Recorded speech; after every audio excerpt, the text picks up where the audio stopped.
House husband, लेखिका गौरी पटवर्धन. भाग 5.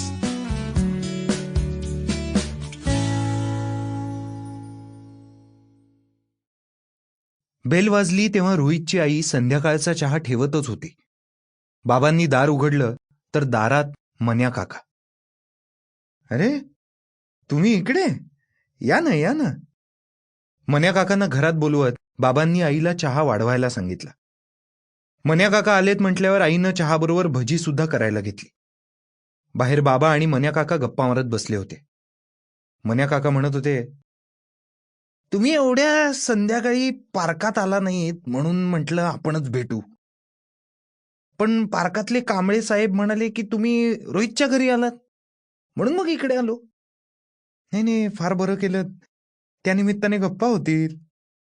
पार्कातील मित्र भेटल्याने बाबा खूप खुश झाले होते. इथून आपल्या पार्कात येणं लांब पडतो म्हणून नाही आलो. पण इथे काय, आम्ही अजून फार फार तर आठवडाभर राहणार. एकदा मुलांचं रुटीन लागलं ना की आपल्या आपल्या घरी. नाही, बरोबर आहे, त्यांच्या संसारात आपण कशाला म्हातारी हडकं.